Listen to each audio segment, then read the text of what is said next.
If there's ever anything that's going to go first, it's this stuff. Even though I like Alex Ross's designs, I can't see including them in any... you're not going to include these in a vintage figure catalog, even though they are beautiful. And some of the earlier boxed Kingdom Come and earlier boxed Justice figures are worth quite a bit of money, particularly the more iconic characters. This stuff has to go. These are the repackages of them, and I picked up 2 or 3 each, just because if there's a kid who likes Alex Ross, I can always give him a couple of these figures and they'll be happy. Battle Armor He-Man, Battle Armor Skeletor. I have the originals, as I said, at home.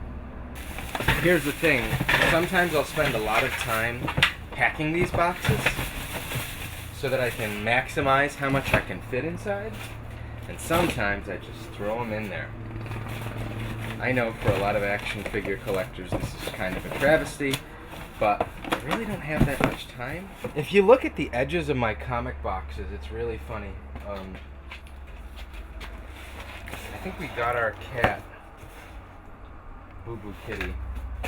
I named him Stink Butt after an episode of News Radio that I laughed out loud at, but he's been known now as Boo Boo Kitty after the Laverne and Shirley television show in the 80s.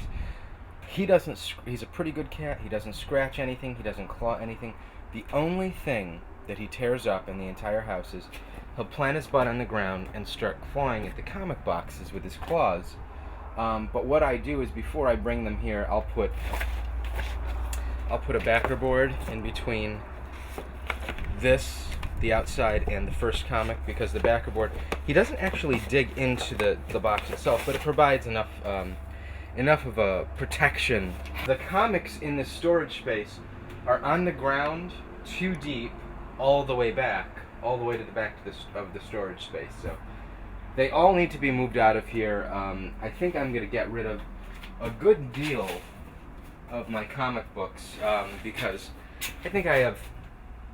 If you think of a major superhero, if you think of a major comic book superhero, Captain America, Iron Man, Batman, I think I have every issue of those books from this current month all the way back to at least 1967, 1966, straight back in full runs. When I understand Captain America and Iron Man and the Hulk, they were in split books for a while in the early Silver Age, but and I have those too. But the comic books I very rarely go back to, so it's time to get rid of those first, because I'm not writing books on them and they're serving no useful purpose. As I'm putting the new G.I. Joe stuff and trying not to vomit on the boxes because I'm sick of G.I. Joe, and some of the new Star Wars stuff, I don't think that stuff's really interesting. Some of this stuff is. I showed you the Battle Beasts the first time that we were here, and this is one of their Battle Station or Battle Play sets. That's a shark. Sometimes I piss myself off because I'll just throw stuff in bags. Like, hey, there's a Mitten and Baggy Superpowers Flash and 3 Strawberry Shortcake outfits. What?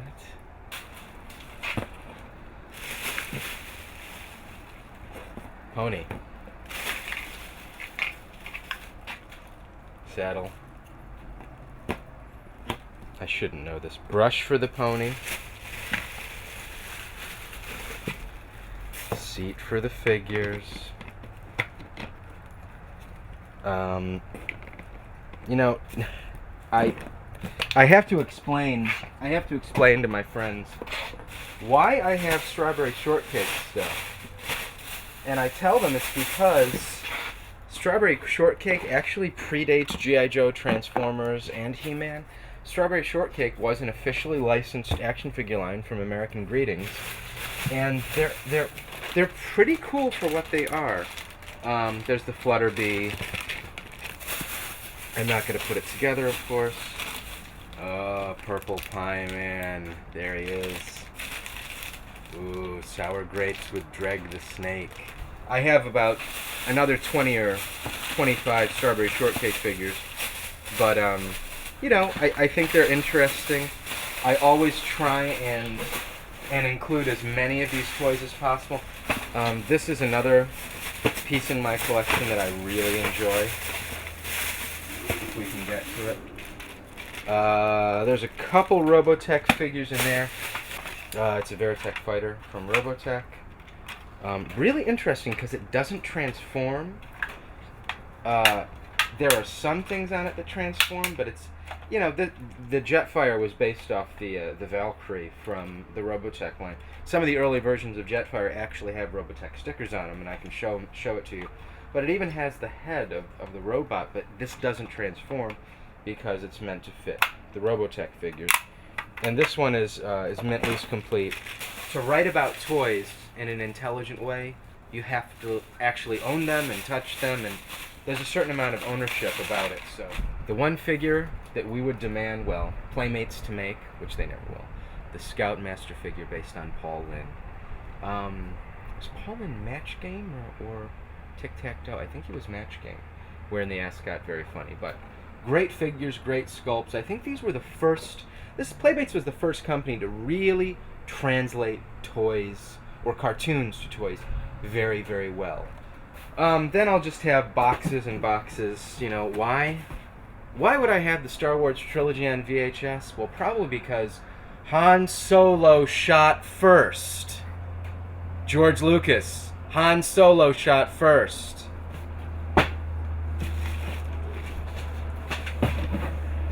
And then I have the one that I had when I was a kid, so I can replace it. Even though I don't even think I have a VHS player.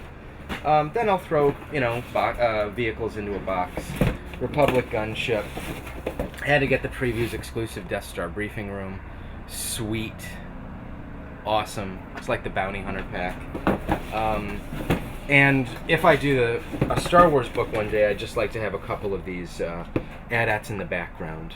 When the Amazing Spider-Man line was out, I didn't buy, you know, when DC Direct and when Toy Biz keep making Spider-Man in green outfit, Spider-Man in chartreuse outfit, Spider-Man in periwinkle outfit, Batman in burnt umber outfit, it gets on my fucking nerves. But what we as collectors have to understand is that for many, many years, and even to this day, we only make up 12, maybe 15% of the action figure market. So when you complain about particularly those Justice League 3-packs, Superman, Batman, and Etrigan the Demon, you know, when they keep repeating Wonder Woman, Superman, The Flash, Green Lantern, it's because we are not their target market. Their target market is still kids. So when you look at the Amazing Spider-Man line, just on the back of this package, everyone wants the Electro because he's a short-packed villain, and then there's Quick Change Spider-Man, Web Climbing Spider-Man, and Sneak Attack Spider-Man. You're going to get more because this is what the kids want, and they make the Electro to appease fans. That's why when you look at some of these figures, some of these Toy Biz Marvel figures, it's always the villains that are going to be worth more. For instance, in the Fantastic Four line, what a gorgeous figure.